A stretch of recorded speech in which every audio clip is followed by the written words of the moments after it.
What does the club face look like if it's kind of square, and then what's it looking like if it starts to get open or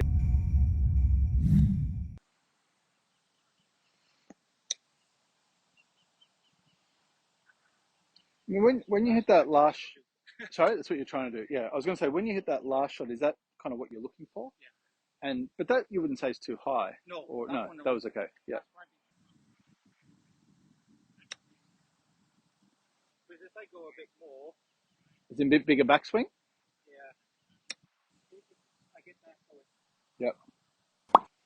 Okay, and you feel like that mostly comes because you swing it back a little bit longer, and that's, yeah. The one thing I would say that's like pretty obvious to me when you're hitting these shots, when we're really close to the green, we would kind of agree that we're making a pretty small swing to keep the balls pretty low and maybe even get it to roll a little bit.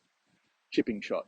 So chipping shots to me would tend to be a swing that looks like the club stays roughly below, would say hip high, back and through. Definitely back, because it means that I can't get the club up too high and I can hit the ball quite low. General rule of thumb is we chip the ball because we're trying to create like minimum air time, maximum ground time. Maybe you've heard me say that before. And we're nearer to the green. For sure, this shot, because we've got at least 25 to 30 meters of carry, that's a bit better, and we're trying to stop the ball pretty fast, we definitely need to elevate the club up here somewhere, much like the last shot you did. What I think I've got to give you is the confidence still to get the control of the ball with that longer swing. Because I know for sure that what you're doing now, it's only really functional if you've got like a lot of green to work with. Because the ball's always going to land in, to me, a little too short, and then it's going to potentially roll out. So if we're hitting over there and we've got that middle pin or the back pin, I think that's a good technique that you're using.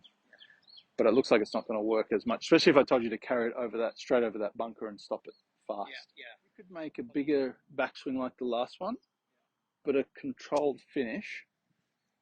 Would that be something that you would try, or? Oh yeah, definitely. And that's one conceptually and even technically, that's what you need to do. Yeah. But it's what you didn't do when you tried to do the longer swing. Yeah. You basically went longer and longer, meaning like you did this part well, but then when you went through, it kind of looked like this. It wasn't a bigger backswing to here and then there. Instead, it was quite a different look to the finish.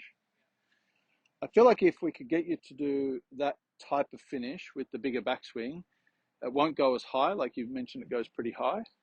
And you'll also get the control of the hips, so you're inside the ball. And if I said to you, swing through to your finish,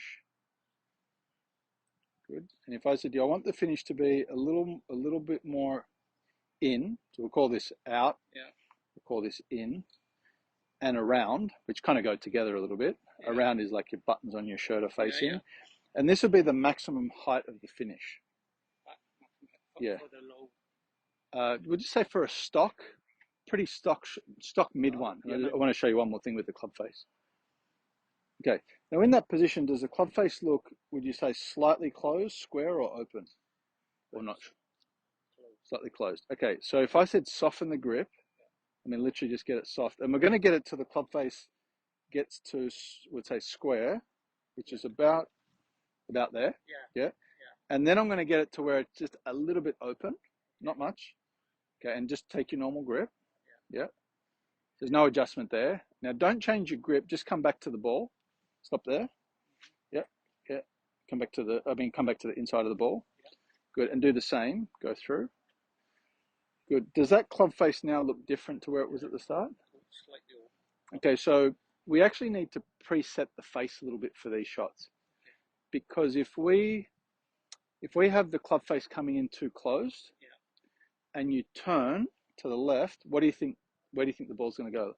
It's going to go straight left. So even if this is right, absolutely, change which usually means the reaction to make the ball go straight is to start to kind of add this kind of cupping or scooping action, which you definitely have a tendency to do.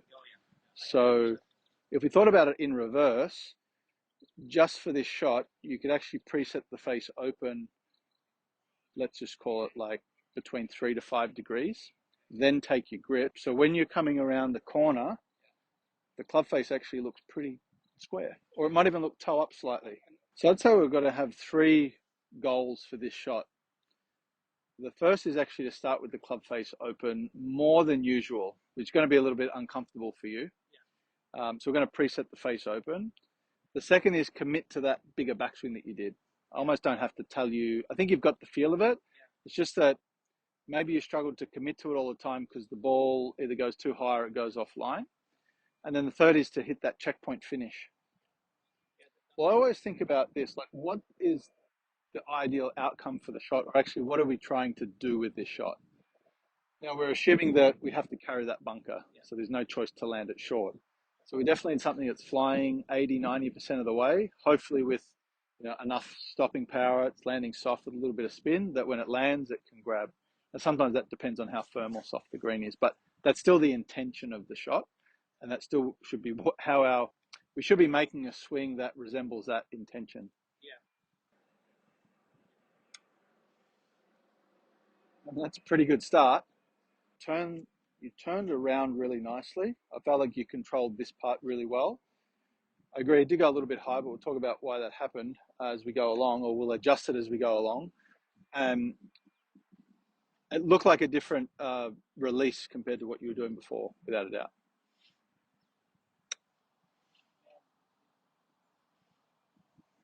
That was better than the last one.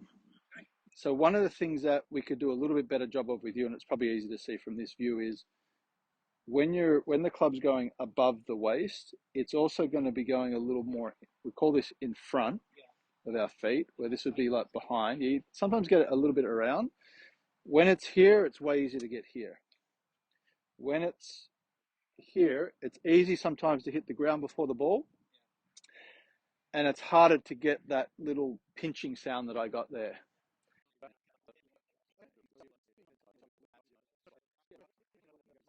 The finish, you're going to combine it, because once you've raised above that tip, now you can go through to the finish. Excellent. Good. And again, a little lower, a little more control with that finish. Very good.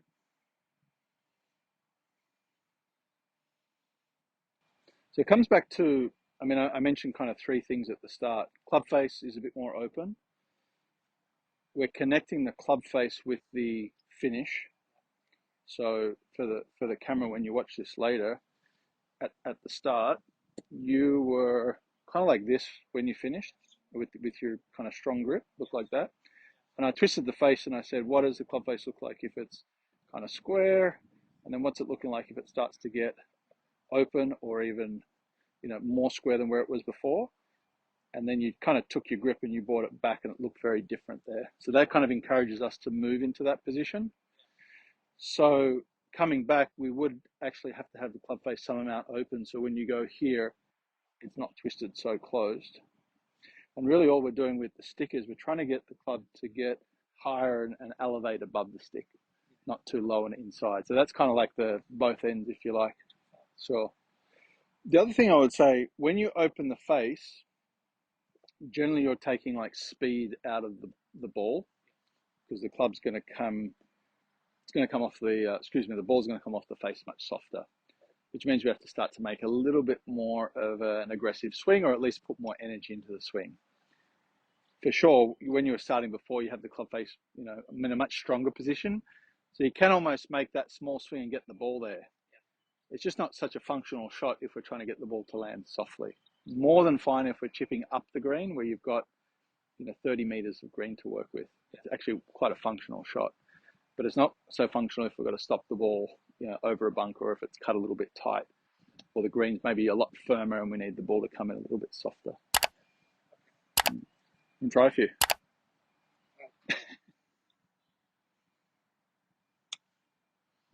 Brilliant. I think that's how the shot should look.